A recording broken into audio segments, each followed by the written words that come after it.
Bienvenidos al segundo bloque dirigido a los métodos cualitativos para la investigación sobre implementación.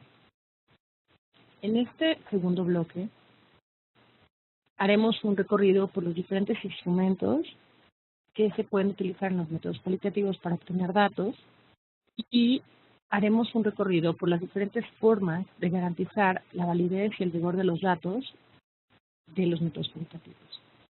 Normalmente los métodos cualitativos, al ser flexibles, pueden tener un nivel de flexibilidad, un nivel de adaptabilidad en el campo que no tienen los métodos cuantitativos. Pero esto no significa que no sean rigurosos y esto no significa que los resultados de los métodos cualitativos tengan menor validez que los resultados de los métodos cuantitativos. Los instrumentos cualitativos son las técnicas que vamos a utilizar para poder obtener la información. Es muy importante recordar que pese a la flexibilidad que tienen los métodos y las herramientas cualitativas, el trabajo de campo es un ejercicio sistemático que tiene una intención, tiene un objetivo determinado. Es muy importante recordar este objetivo, tener mucha claridad sobre el objetivo, porque a diferencia de con los métodos cuantitativos en el cual las preguntas están establecidas y las respuestas están establecidas también, en los métodos cualitativos se trata de indagar con los sujetos las razones por las cuales la realidad se presenta de cierta forma. Y esta indagación es la indagación menos estricta, menos digamos, establecida, sin posibilidad de cambio. Las formas en cómo nosotros indagamos con los sujetos son formas que tienen que adaptarse a los sujetos. De manera que el trabajo de campo debe de estar constantemente vigilado en la intención, en lo sistemático y en la planeación. ¿Por qué se menciona esto? Bueno, la intención es para no olvidar el objetivo que tenemos.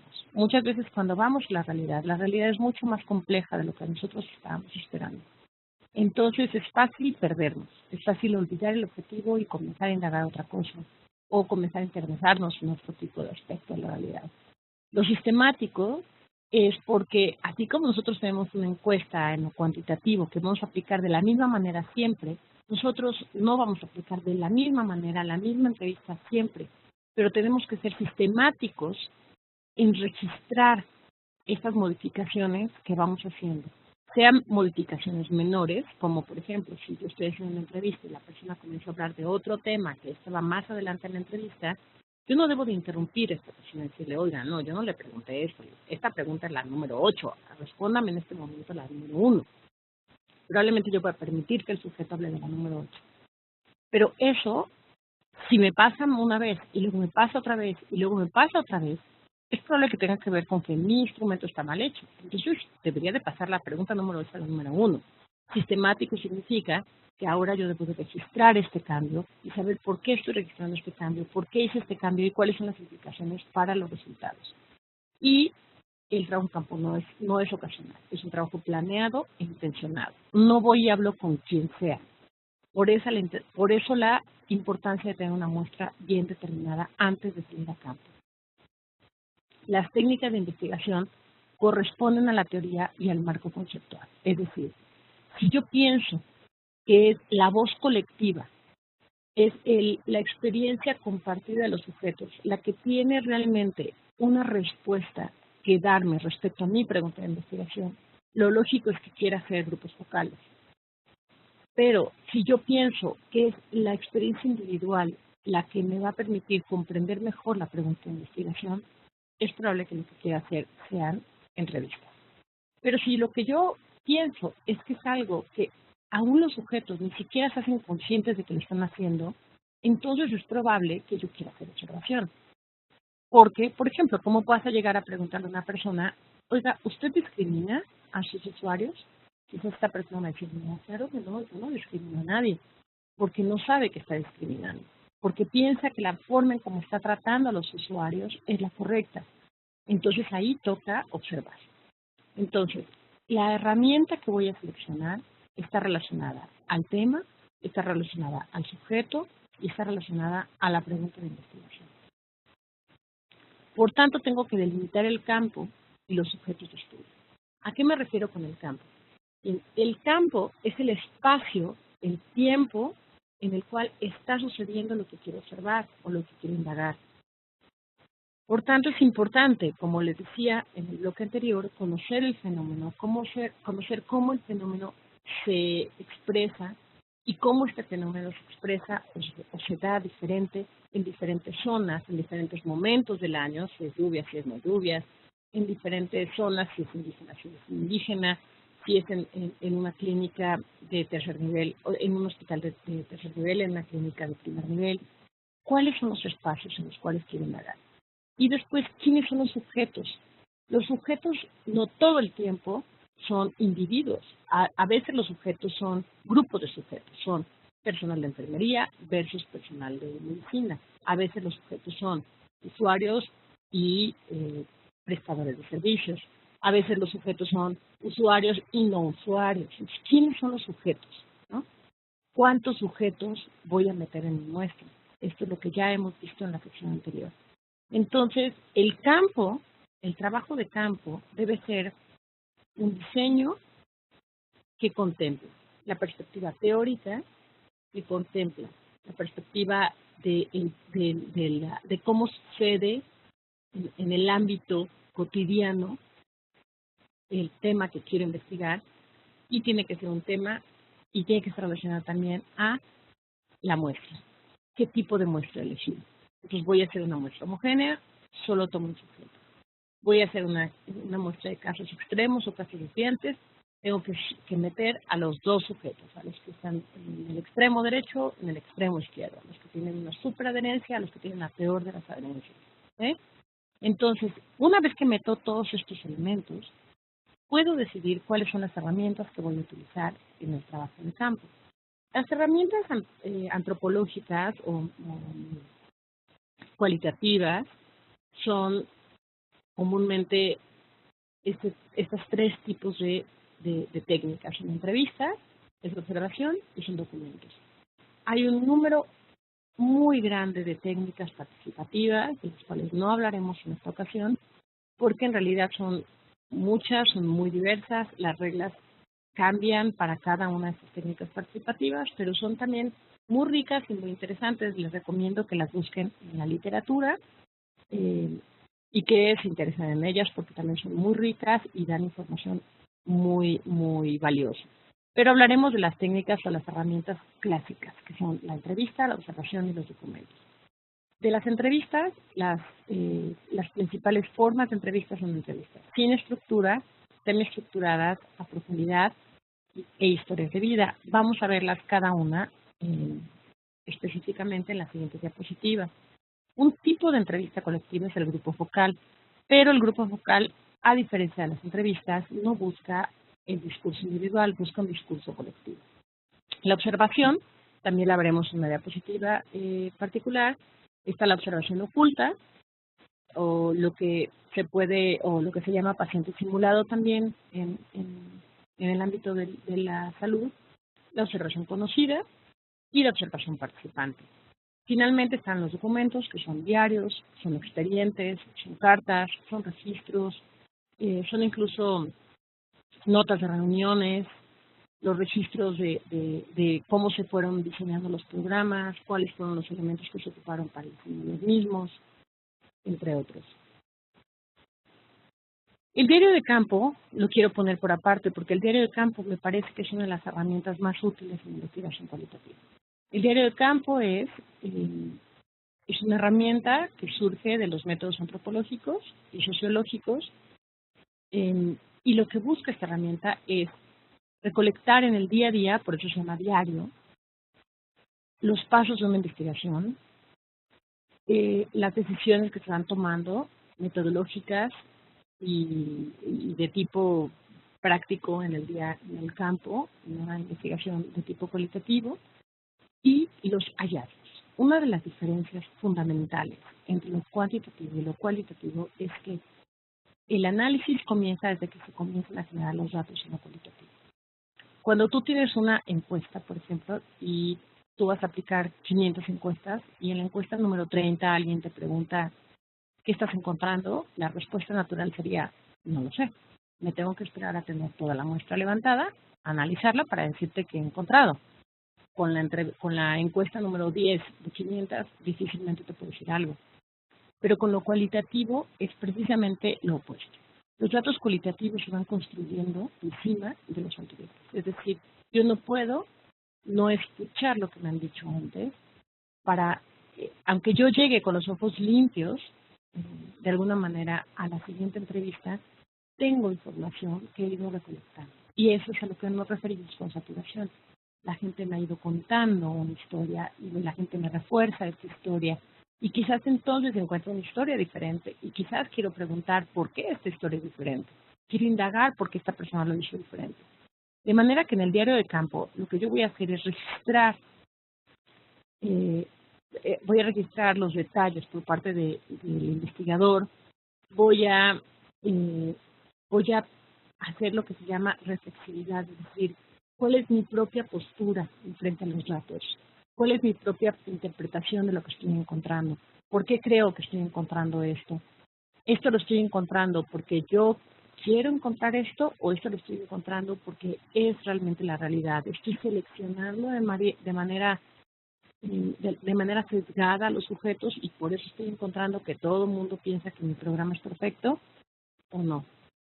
Entonces, el diario de campo es una herramienta en la que se registran la pertenencia de los métodos, los cambios que se hacen en el trabajo de campo, los datos emergentes, estos aspectos que se van a ir recabando durante el trabajo de campo y que no queremos olvidar.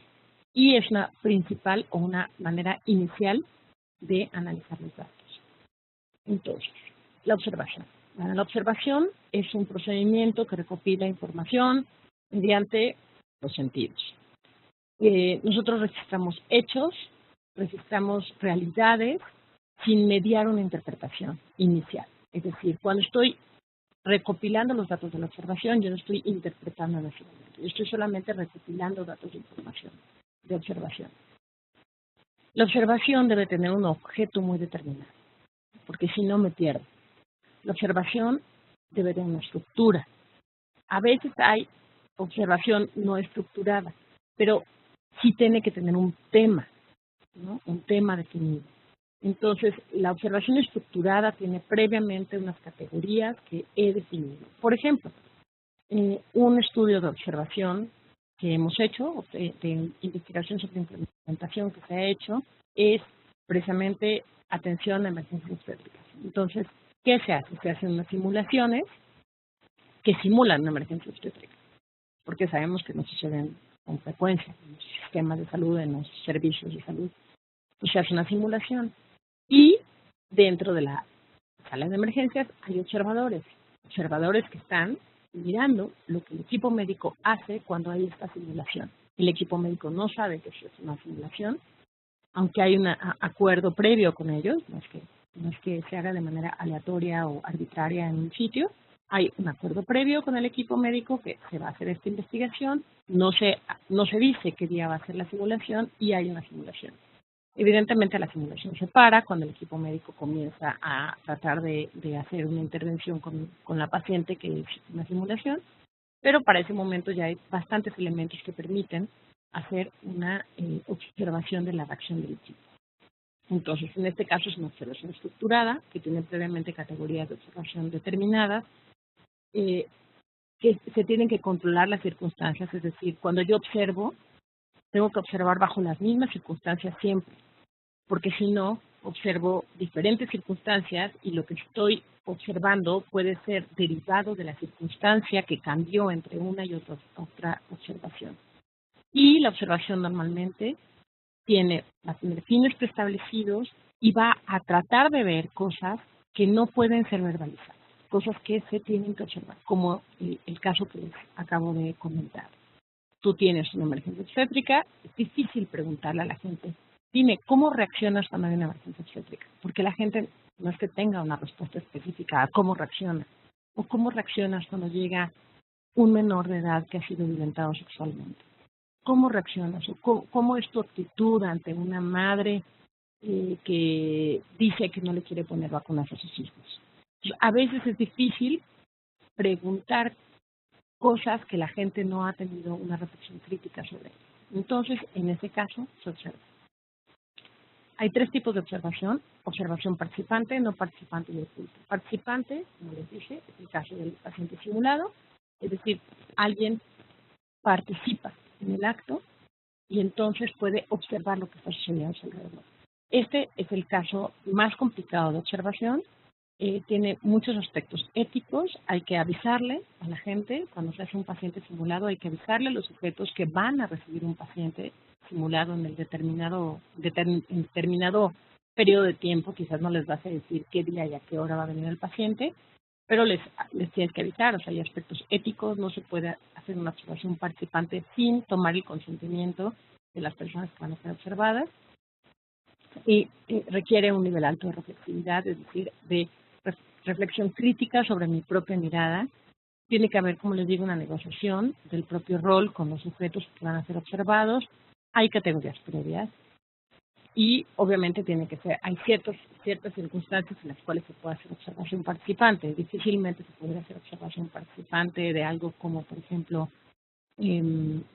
violencia doméstica, ¿no? Entonces, bueno, hay ciertos momentos en los cuales se puede hacer observación participante, ciertas circunstancias donde no se puede hacer.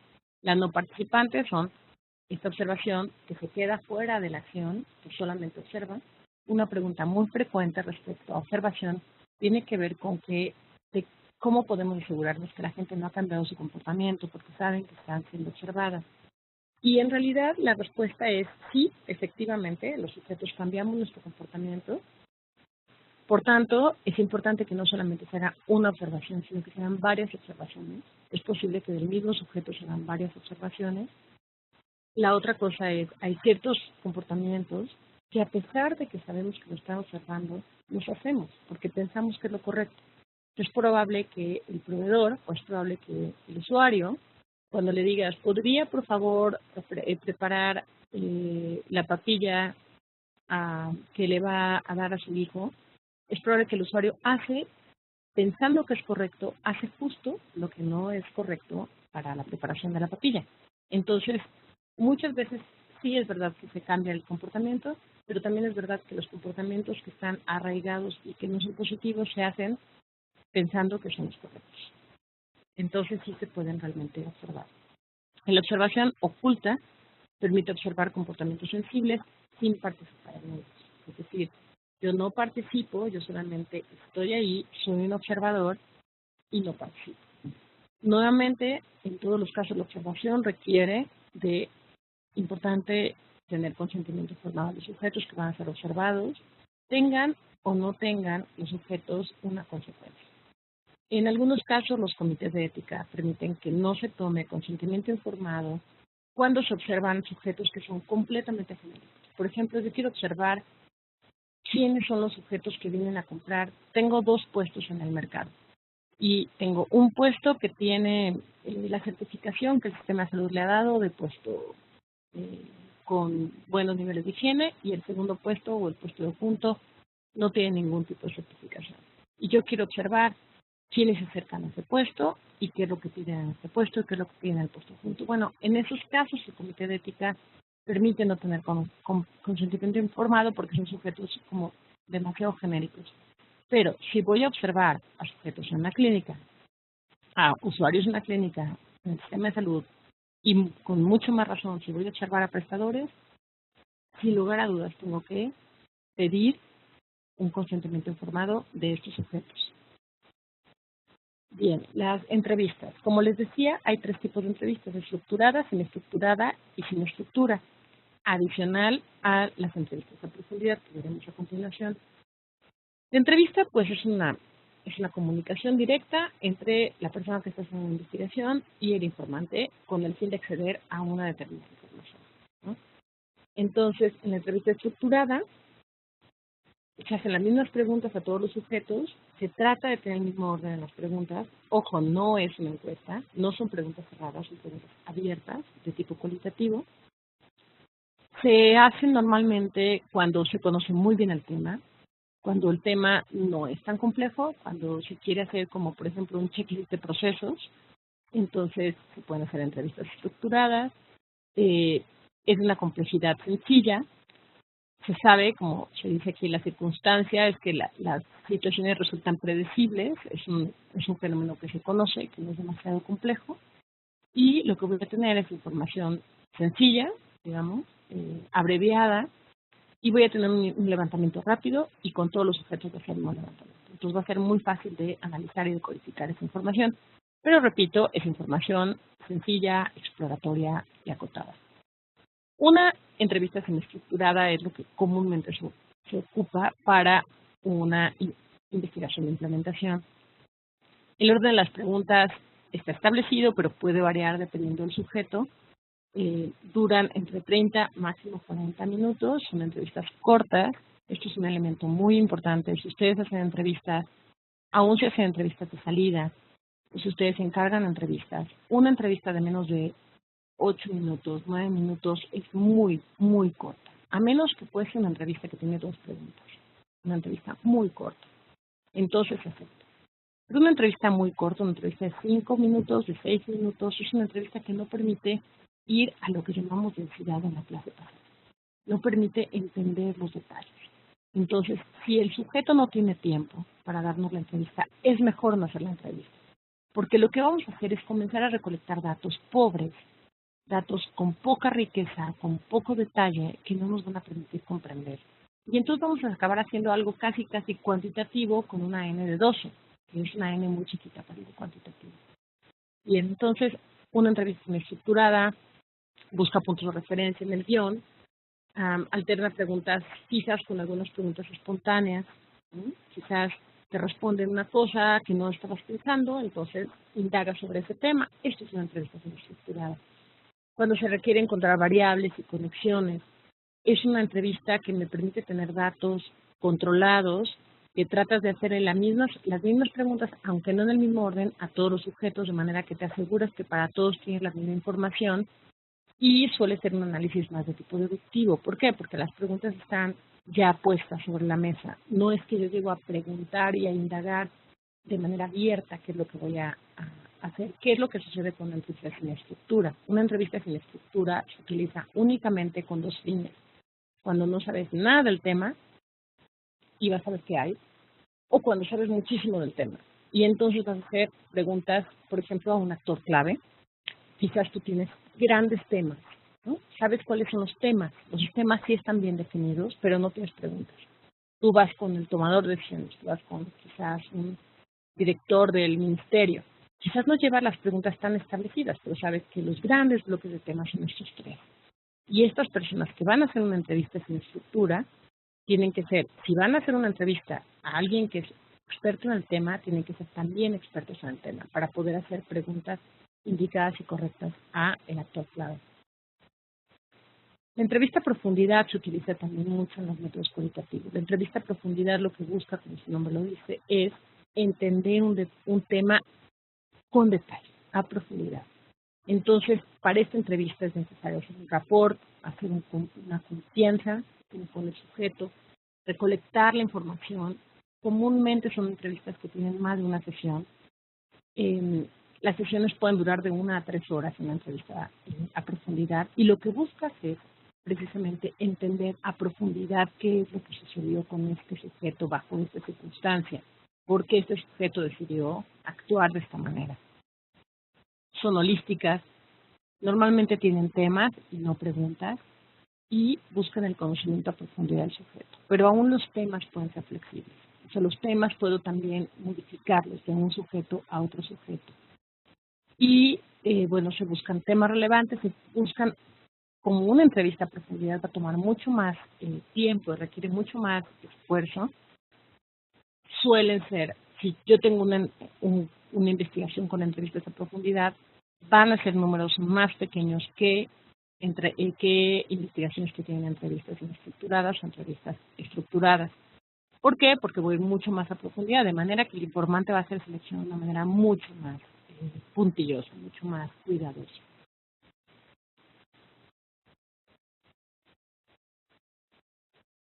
Las historias de vida.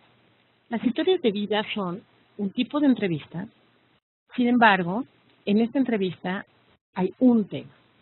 Y el tema es el que hilvana a través de la historia de vida del sujeto la entrevista. Entonces, nuevamente tiene que haber un rapport. Ahí se tiene que hacer forzosamente más de una sesión. Es decir, una historia de vida no se completa en una sesión. ¿Por qué? Porque lo que yo quiero entender es de qué manera un tema está hilvanando la historia de vida de un sujeto. Un ejemplo podría ser cáncer de mama. Es decir, yo te detecto cáncer de mama o diabetes es un perfecto ejemplo. ¿Por qué? Porque es un padecimiento crónico. Entonces, ¿qué pasa cuando te detectan?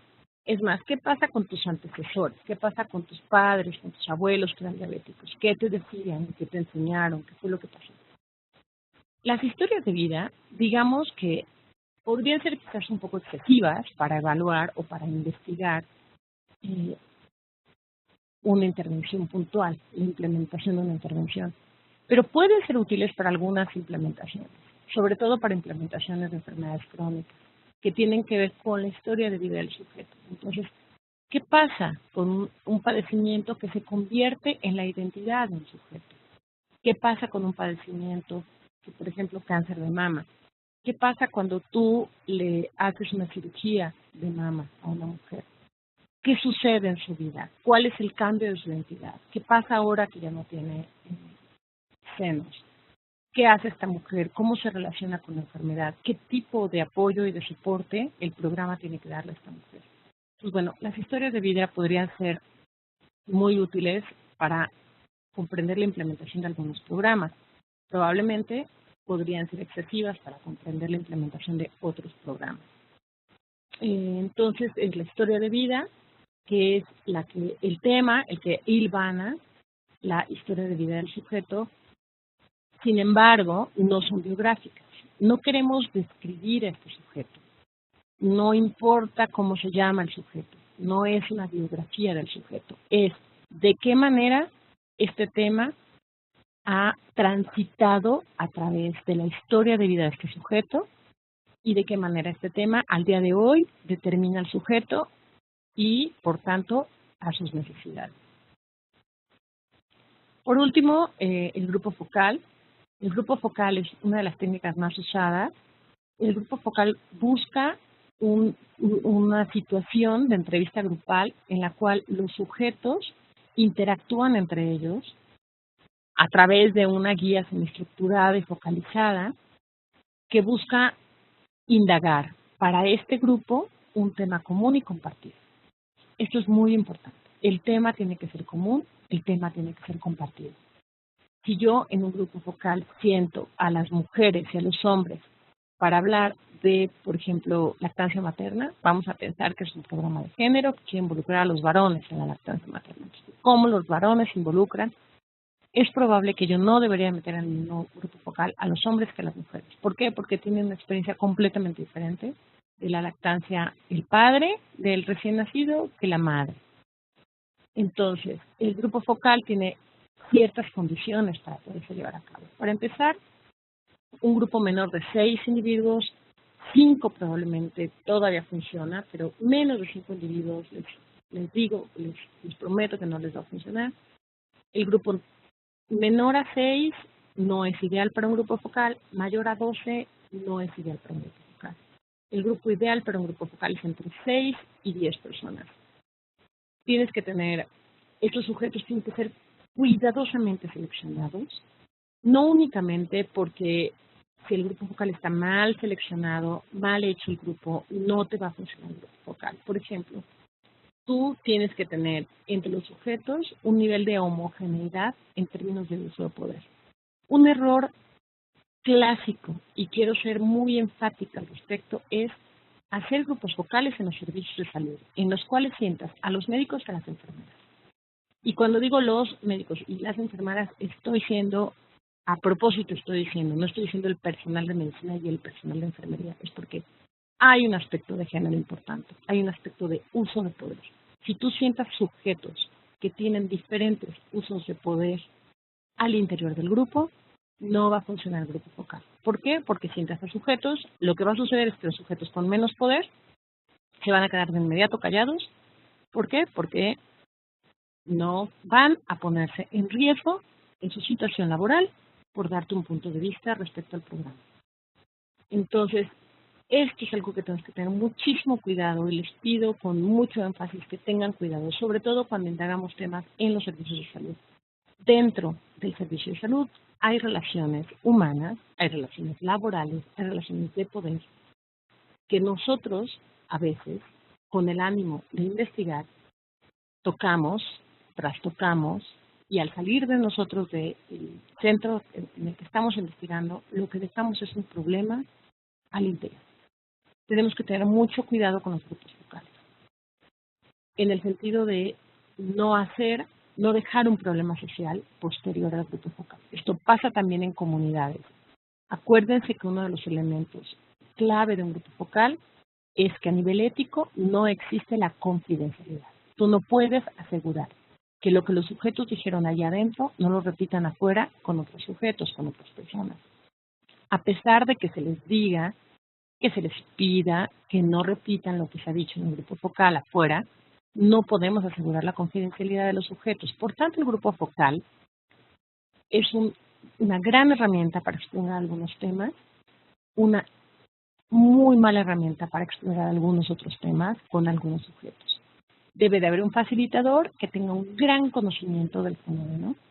¿Por qué? Porque el facilitador tiene que tener conocimiento del tema para saber cuándo acomodar y encuadrar preguntas. El facilitador tiene que tener un gran conocimiento del grupo para saber cuándo el silencio que se está dando está relacionado a que el grupo está pensando o cuando el silencio que se está dando está relacionado a que el grupo no puede hablar del tema socialmente hablando porque se mete en un problema. ¿Cómo plantear los mismos temas? Si tú pones un facilitador que es un personal del equipo médico que llega con su bata blanca y quiere ir a indagar con mujeres usuarias que tienen primaria terminada, lo que va a suceder es que va a imponer a una autoridad, le van a responder una respuesta socialmente aceptada o deseada y probablemente no va a entender cuando las mujeres digan o cuando los usuarios digan ciertas cosas. Tú quieres, por ejemplo, indagar cómo funciona el programa de VIH con el grupo de mujeres transexuales y pones a un hombre que tiene problemas de homofobia, bueno, es muy obvio que eso no va a funcionar. Y aunque este hombre no tenga problemas de homofobia, debería de conocer cuáles son las situaciones y las problemáticas del grupo transgénero. Entonces hay que diseñar el guión, hay que identificar a los integrantes, hay que tener un espacio ideal para hacer el grupo focal. Los espacios determinan las respuestas. Si yo hago un grupo focal y quiero saber qué es lo que piensa la gente del programa y el grupo lo hago dentro de la clínica, es muy probable que me dé una respuesta adecuada socialmente porque, bueno, pues la gente tiene un grado de amabilidad. La gente no quiere ser crítica contigo o con tu programa en tu mismo espacio.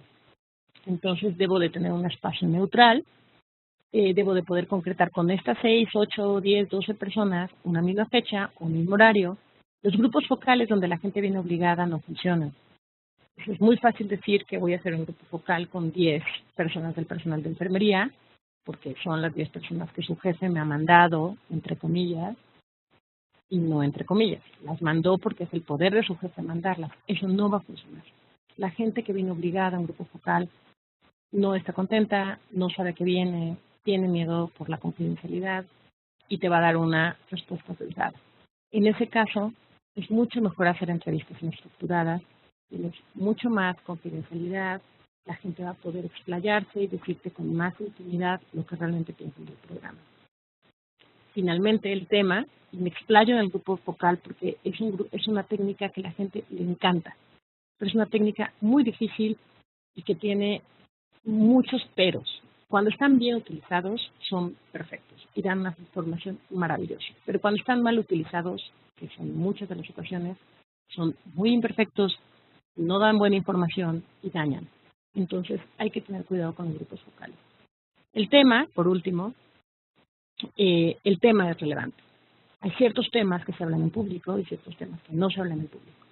Si mi grupo focal está relacionado a la percepción que tienen las madres de la buena alimentación de sus hijos, es probable que es un tema perfecto, es un tema que las madres están muy contentas, se sienten muy orgullosas de hablar de sus hijos, están muy contentas hablando.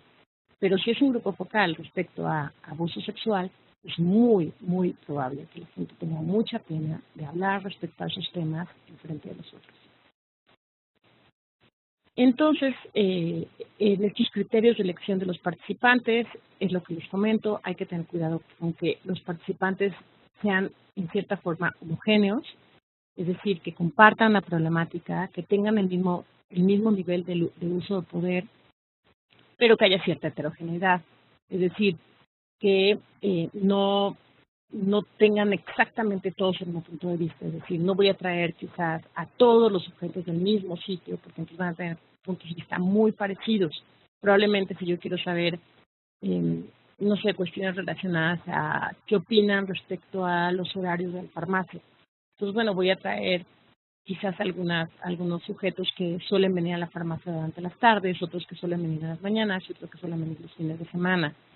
Voy a tratar de reclutar sujetos que tengan una determinada heterogeneidad, porque si yo quiero saber qué opinan de los horarios de la farmacia y únicamente recluto usuarios que vienen en las mañanas, me voy a perder de los del fin de semana, me voy a perder de los que tienen un trabajo durante las mañanas.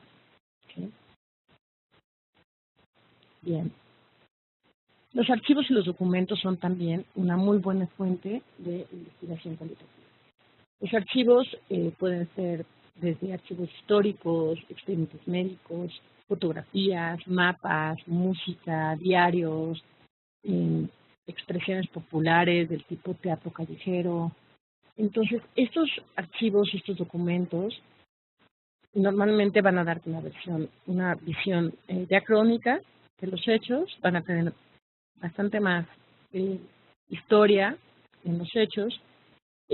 Puede ser un material también auxiliar, no tiene que ser siempre la única manera de obtener la información, por tanto me puede servir para triangular los resultados, es decir, puede hacer entrevistas, puede hacer observación y puede hacer revisión de expedientes médicos.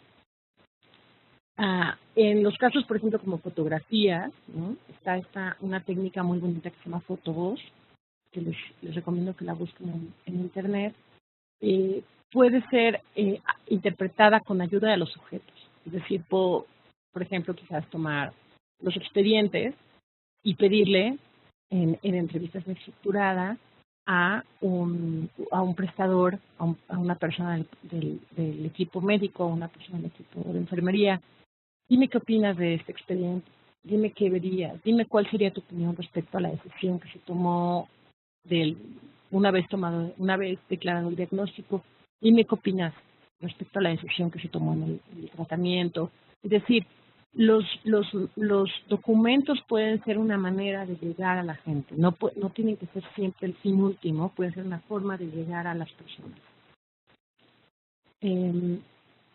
Y bueno, una de las cosas cuando no se tiene un sujeto para que te ayude a interpretar, uno de los grandes retos de los documentos es la interpretación.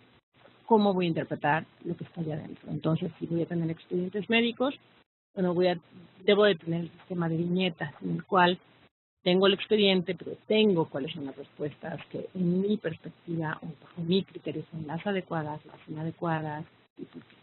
¿Vale? Entonces, los documentos, el gran reto que tienen es que no hablan. Entonces, la interpretación, cuando es apoyada por los sujetos, por la gente que los generó o que está involucrada en los documentos, es como, de alguna manera, la interpretación es más sencilla. Pero cuando la interpretación es dada por el sujeto que está haciendo la investigación, esto puede llegar a ser un reto. ¿Por qué? Porque, bueno, no siempre se generan de la misma manera, no siempre tienen los mismos datos. Y, pues, a los documentos no les puedes preguntar nada más de lo que ya tienen. Bien, entonces, una vez que hemos comprendido cuáles son las herramientas que tenemos en investigación cuantitativa, ahora lo que quisiera que viéramos de manera puntual es las garantías de calidad de los métodos cualitativos. Es decir, cómo aseguramos que nuestra investigación es rigurosa y es válida. Entonces, lo primero que habría que hacer es transitar por estos temas, ¿no? Bueno, calidad, rigor, validez. ¿A qué nos referimos? Bueno, rigor está relacionado con hacer cumplir el método que estoy siguiendo. Si yo estoy haciendo un análisis estadístico y dije que voy a sacar una media, pues hago la fórmula de la media. Si dije que voy a sacar una varianza, pues hago la fórmula de la varianza, ¿cierto? Esto es hacer cumplir el método. Entonces, en lo cualitativo, significa que si dije que hice una entrevista semiestructurada, tengo una razón por la cual hice una entrevista semiestructurada, tengo una guía de entrevista semiestructurada, he probado mi guía, he piloteado mi guía, sé que funciona, la apliqué, tengo un diario de campo. Es decir, validez, rigor, está relacionado a seguir las normas del método, que es lo que de manera muy breve se ha explicado en esta asociación. Y validez tiene que ver con el nivel de confianza que puedo tener en el resultado. Ciertamente, en los métodos cuantitativos es mucho más directo. ¿Por qué? Bueno, si tu resultado es estadísticamente significativo, es un resultado que tiene validez externa por lo menos, y en los métodos cualitativos la validez se busca lograr a través de métodos en los cuales yo puedo mostrarle al sujeto que está leyendo mi investigación cuál es el grado de confianza que puede tener el resultado que le están proveyendo los métodos cualitativos. Y por supuesto, ambos términos tienen que ver con calidad de la investigación. Entonces, esta es una pequeña tabla comparativa que está en esta referencia bibliográfica que también estamos añadiendo. Es un estudio que se hizo, bueno, está publicado en Lancet en el 2001, es un estudio que habla sobre la calidad de la investigación cualitativa, cuáles son los estándares de calidad que deberíamos de preguntarle o de pedirle una investigación cualitativa. Y lo que trataré de hacer en las siguientes diapositivas es hacer una presentación muy resumida y con ejemplos puntuales de cómo podemos, a través de los métodos cualitativos, mostrar la validez y el rigor de nuestros estudios. No es exclusivo, es decir, no son las únicas formas, son formas en cómo, en mi experiencia y en la experiencia de colegas, se ha ido mostrando la rigurosidad y la validez de nuestros estudios, pero no son exclusivas. Entonces, cuando se habla de validez interna, en los métodos cuantitativos, lo que se busca es que el indicador esté midiendo lo que se quiere medir. ¿Cómo lo logramos con los métodos cualitativos? Bueno, con los métodos cualitativos lo que buscamos es que nuestros resultados sean creíbles. Entonces, lo que hacemos es triangulación. ¿Y qué es la triangulación? La triangulación es encontrar el mismo resultado a través de 3 vías diferentes. Entonces, puedo hacer triangulación metodológica, es decir, triangulación de técnicas o triangulación metodológica, es decir, puedo utilizar entrevistas, observaciones y grupos focales. Pues estoy tomando 3 técnicas, o puedo hacer entrevistas, grupo focal y diario de campo. Puedo revisar expedientes, puedo hacer entrevistas y hacer diario de campo. Entonces, ¿cuál es la idea con la triangulación? La triangulación es que se puede hacer a través de 3 técnicas. A veces no puedo hacer 3 técnicas porque no tengo el tiempo, no tengo el dinero, o porque no es necesario hacer 3 técnicas. Es solamente a través de entrevistas. Pero entonces puedo hacer una triangulación de interpretación. Esta triangulación es, tomo los datos, los interpreto y le pido a 2 colegas independientes a mí que se sienten con los datos y lean los mismos datos que yo leo. Eso se llama triangulación interpretativa. Es decir, busco que por lo menos otras 2 personas analicen los datos y me den un feedback y me digan que estoy analizando de manera correcta, estoy interpretando correctamente los datos, ¿cierto? Entonces, ¿cómo puedo tener credibilidad o validez en el diseño del estudio? Bueno, lo primero es que tengo que explicar, tengo que ser explícito en el protocolo respecto a la elección de los instrumentos adecuados para el tema, para la población. Entonces, creo que una de las cosas que tenemos que empezar a hacer y tenemos que exigir de nuestros colegas cualitativos es que sean explícitos. ¿Por qué estás haciendo entrevistas no estructuradas y por qué no estás haciendo grupo focal? ¿Por qué estás haciendo grupo focal y por qué no estás haciendo observación? Es decir, la selección del método no es algo aleatorio, ni es algo que porque se me antojó. Tiene que tener una justificación teórica y práctica detrás. Y por otro lado está, como ya les he explicado, la tabulación. ¿Cómo garantizar el rigor y la validez durante la recolección de los datos? Bueno, es muy importante que en la recolección de los datos seamos muy estrictos y muy sistemáticos. Es decir, una vez que fuimos y recolectamos los datos, no hay manera de modificarlos. Lo mismo pasa con lo cuantitativo. Una vez que tienes los datos recolectados, es muy difícil volver a campo y volverlos a recolectar. Entonces tengo que ser estricto en el reclutamiento y el muestreo. Es decir, cuál fue cuál fue mi manera teórica de muestrear y cómo recluté a los sujetos. ¿Por qué recluté a estos sujetos y no a otros sujetos? Y eso tiene que quedar escrito en el reporte de investigación. Y por tanto, tiene que quedar claro cómo fue la recolección de los datos, dónde se hicieron las entrevistas, dónde se hicieron los grupos focales, quién dirigió los grupos focales, cómo se hizo la guía, cómo se aplicó, y todo eso queda. Por eso la importancia del diario de campo, porque todo eso lo vas registrando en el diario de campo y después lo vas a pasar a el reporte a la sección metodológica. Okay. Entonces, ¿cómo logro la objetividad? Bueno, la objetividad que se pide en los estudios científicos, lo que buscamos los cualitativos es ser reflexivos respecto a la subjetividad. Es decir, la subjetividad está implícita en nuestro método.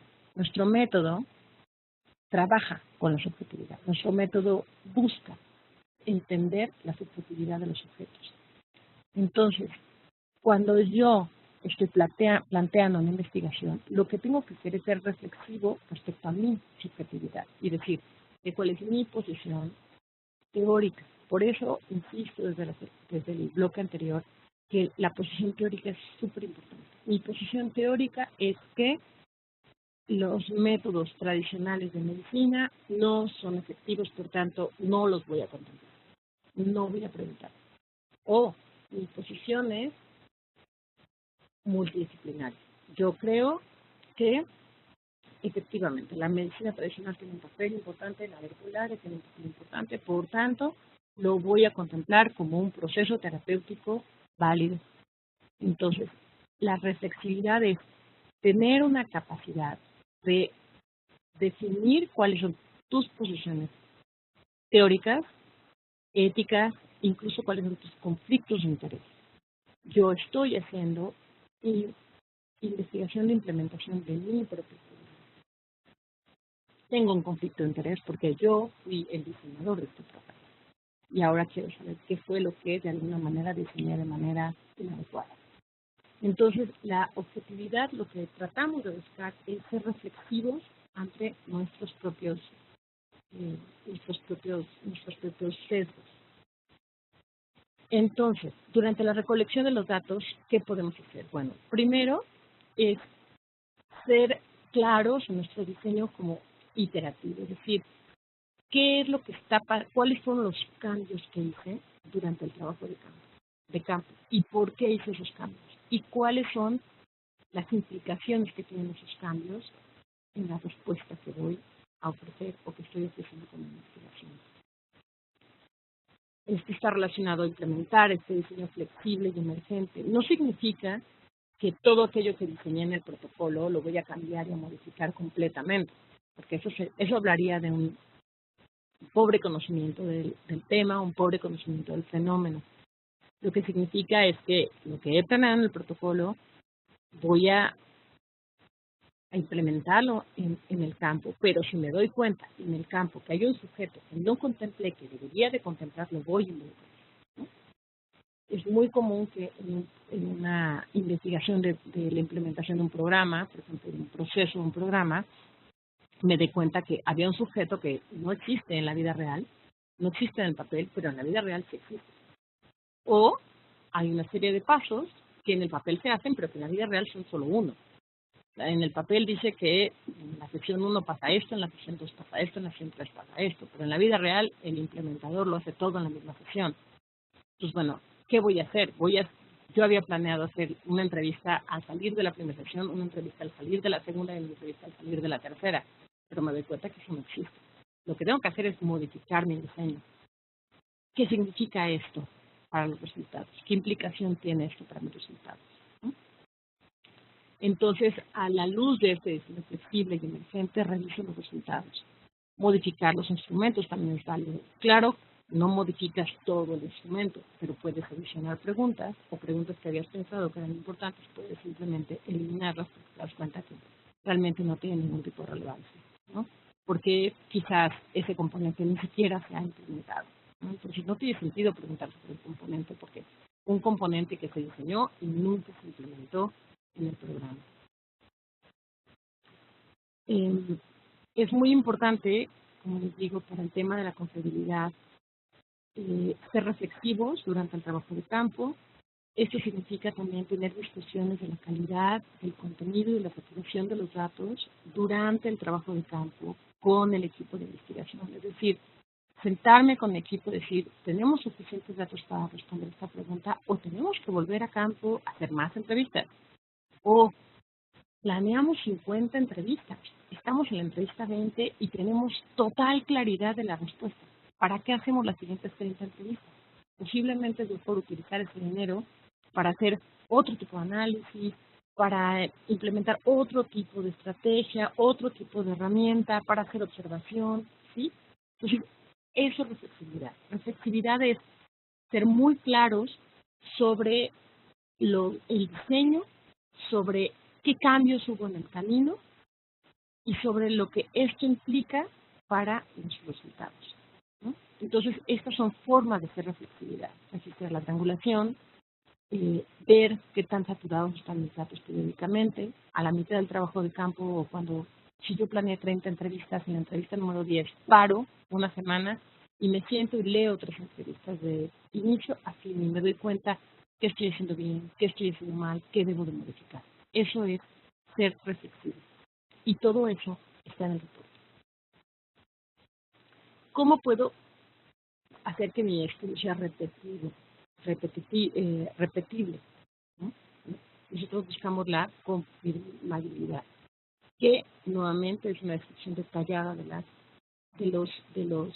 la forma en cómo llegué a mis resultados. Entonces, en el análisis de los datos, yo lo que voy a tener es una serie de datos cualitativos recolectados en campo. ¿Cómo puedo saber que mis hallazgos están siendo verdaderos? ¿Cómo puedo saber que el estudio podría de alguna manera repetirse con los mismos sujetos y daría los mismos resultados? Bueno, yo tengo que permitir que cualquiera sea capaz de realizar mis transcripciones. Tengo que estandarizar la codificación, es decir, cuando ya tengo las transcripciones hechas, lo que va a suceder es que normalmente sea la observación, sean los grupos focales, sean las entrevistas, se van a transformar en texto. Cuando las transformo en texto, lo que yo voy a hacer es codificar este texto. Voy a codificar segmentos del texto bajo diferentes códigos. Entonces, quizás de la línea 1 a la línea 10, el sujeto está hablando del proceso de ejecución del programa.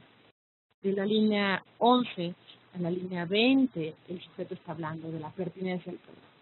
Pienso que es muy pertinente el programa que le han ofrecido por ejemplo, apoyo para incrementar actividad física porque es diabético o porque tiene hipertensión y obesidad. Entonces está hablando de la pertinencia del programa. Pero a la mitad de este párrafo, este gran párrafo que está hablando de la pertinencia del programa, también está hablando de otro tema que tiene que ver el significado de la obesidad. Cómo este programa de ejercicio y dieta está haciéndolo reflexionar respecto a que él o ella se pensó que ser gordito era su identidad para toda la vida y que ahora se está planteando la posibilidad de no ser gordito y cómo esto hasta no tiene que ver con su apodo, porque ahora todo el mundo, el apodo de él o de ella es el gordo y ahora dejó de ser gordo, entonces ahora ¿cómo le dicen? Entonces te das cuenta que en medio hay un tema que se llama identidad y que quizás tú, cuando fuiste a hacer trabajo de campo, no habías contemplado el tema de identidad como un tema importante. Ahora, lo que tú tienes que hacer es estandarizar la codificación. Si tú tienes 3 o 4 personas codificando los datos, lo que tienes que hacer es hacer que todos los sujetos que codifican los datos se sienten en la misma mesa, al mismo momento y digan, ok, en este párrafo, ¿qué estamos codificando? Ah, pues estamos codificando de la línea 1 a la línea 10, inscripción al programa. Muy bien, todos codificamos de la línea 1 a la línea 10 en la misma entrevista, inscripción al programa. Luego de la línea 11 a la 20 estamos codificando pertinencia. Muy bien, todos. Pero fíjense, aquí hay un código emergente, se llama identidad. Entonces vamos a crear un código que se llama identidad y todos lo vamos a utilizar solo cuando la gente hable de su identidad respecto a su cuerpo. Entonces, ¿qué quiero decir con esto? Quiero decir que cuando tú en tu trabajo de campo y posterior al trabajo de campo estás sistematizando todas las decisiones que haces, esa es la manera en cómo estás mostrándole a quien lee y analiza y toma tus resultados la confiabilidad que puede tener y la confirmabilidad que puede tener tus resultados. ¿Por qué? Pues porque normalmente cuando tenemos un resultado cualitativo, sobre todo si queremos utilizar este resultado para hacer recomendaciones de política pública o de modificaciones en los programas, es muy importante que tengamos mucha claridad y que podamos transmitir esa claridad a nuestros colegas de cómo hemos llegado a este resultado. Entonces, bueno, hacer codificación sistemática, hacer apuntes, bitácora, memos son estas notas reflexivas que hacemos cuando estamos leyendo los datos, registrar los procedimientos, hacer varias interacciones o varias lecturas, ¿no? Entonces, varias lecturas significa literalmente leer varias veces las salidas, los testimonios, que cada vez que las leemos nos revelan algo. Entonces, no quedarnos con la primera lectura, hacer varias lecturas de estos testimonios y, como les he dicho, otra manera de triangular es decir, yo hago la lectura, le pido a mi colega que haga una lectura y le pido a otro colega que haga una lectura de los mismos testimonios. Si a todos nos parece que los testimonios están hablando de esta falla del programa, entonces es muy probable que esta falla del programa sea un resultado basado en los datos, en evidencia, y no basado en lo que yo quiero decir. Analizar los casos negativos, como les comenté en algún momento, era buscar estos casos que contradicen lo que yo estoy viendo. Son casos que parecen paradigmáticos, que parecen contradecir toda lógica, pero ahí están y existen. Entonces lo que yo quiero entender es cómo esos casos negativos existen. ¿Por qué existe esta mujer empoderada que cuando le dijeron que no le iban a dar que no calificaba para el programa de tal cosa, fue y habló con el director y se saltó al director y investigó dónde vivía y lo interceptó en la calle y entonces logró que le aceptaran a su hijo en el programa a pesar de que su hijo no era candidato a beneficiario del programa? ¿Cómo lo logró? Entonces, estos casos negativos nos pueden dar mucha luz sobre los otros casos, porque nos permiten ver, como su nombre lo dice, como si fuera una fotografía en negativo de las cosas.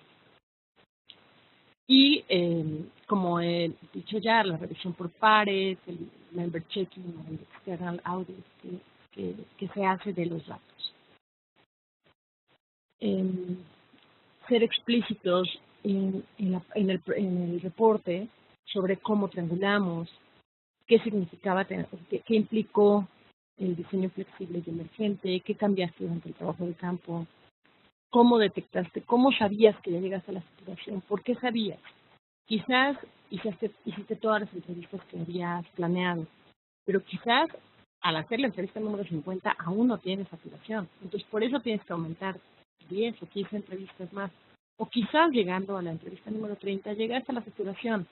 ¿Cómo fue que te diste cuenta que había saturado los datos? Todo esto se tiene que poner en el reporte. Y todo esto debe de haber una manera de explicarlo a tus pares. ¿Para qué? Para que los resultados tengan confirmabilidad y sean creíbles. Por último, el tema de la generalización. Bueno, los datos cualitativos no son generalizables. ¿Por qué? Pues porque no tenemos una muestra estadísticamente significativa para la población. Tenemos una muestra que normalmente va a ser a propósito o por conveniencia. Sin embargo, los datos cualitativos sí son transferibles, es decir, tienen un grado de transferibilidad a poblaciones similares o que están bajo circunstancias similares. Entonces, si bien la generalización lo que busca es atribuir el efecto observado en el grupo que está dentro de la muestra a una muestra mayor, esto no se puede hacer con lo cualitativo bajo ninguna circunstancia. Pero sí podemos sugerir transferencias de nuestros hallazgos a otros grupos. Ahora, ciertamente, si tu estudio es un estudio con métodos mixtos, pues está perfecto, porque con la muestra cuantitativa puedes tener una muestra significativa y con la muestra cualitativa puedes comprender por qué sucede. Este es el caso ideal, pero no todo el tiempo tenemos los recursos para hacer un estudio estadísticamente con una muestra estadísticamente significativa y a la vez con una muestra cualitativa. Entonces, hay tres tipos de hallazgos. Los hallazgos generales, que es aquello que has encontrado de manera general. Los hallazgos centrales, que son aquellos que explican el fenómeno que quieres comprender. ¿Sí? Un hallazgo central tiene saturación, tiene densidad y responde a las preguntas centrales de la investigación. Entonces, estos hallazgos centrales pueden ser transferibles. ¿Por qué? Porque son hallazgos que tienen densidad suficiente para explicar el fenómeno. Y los hallazgos de excepción o hallazgos periféricos que tienen que ver con los casos negativos. Es decir, los casos que son poco comunes, los outliers, los casos desviantes. Y bueno, pues básicamente el tema de rigor, el tema de calidad con los métodos cualitativos está profundamente relacionado a respetar el método, es decir, diseñar un estudio cualitativo respetando las reglas del método significa teniendo una pregunta basada en teoría, basada en un paradigma, en un marco teórico suficientemente denso, suficientemente analizado, tener un objetivo, una pregunta de investigación que se traducen en una selección de técnicas o herramientas que son coherentes con el tema, que son coherentes con el sujeto que expresa el tema, que son coherentes con el tipo de información que busco recolectar para tomar una decisión basada en los resultados de la investigación. Rigor y calidad tienen que ver con ser sistemático en campo, con hacer decisiones que están reflexionadas y que se está constantemente pensando cuál es el efecto que esta decisión va a tener en los resultados. Los aspectos de rigurosidad, de validez, tienen que ver con la transparencia en mis métodos, la transparencia al momento de hacer la investigación, la transparencia al momento de reportar la investigación y la sistematización, el grado de sistematización, el grado de rigurosidad que tengo al análisis, la reflexividad que tengo respecto a mis objetivos, a mis propios sesgos, a mis preconcepciones, a mi propio marco teórico. Y bueno, la lectura que les recomendamos creo que también es demasiado puntual respecto al tema y hay una serie de lecturas adicionales que darán más luz respecto a validez y rigor. Nuevamente, las cosas no están escritas sobre piedra, hay siempre una discusión muy rica, muy calurosa, muy debatida respecto al tema. Sin embargo, creo que la intención de esta última sección es hacer un énfasis en que la investigación cualitativa debe de tener el mismo nivel de rigor para poder ofrecer el mismo nivel de validez que los métodos cuantitativos. Desde luego, bajo sus propias normas, bajo su propia lógica y en el marco de su alcance. Es decir, sin pretender ser generalizables, pero definitivamente ofreciendo explicaciones, respuestas y hallazgos que son suficientemente válidos como para tomar decisiones de política pública sobre ellos. Muchísimas gracias. Soy Pilar Torres y espero que esta sesión haya sido de utilidad para el diseño de una definición sobre el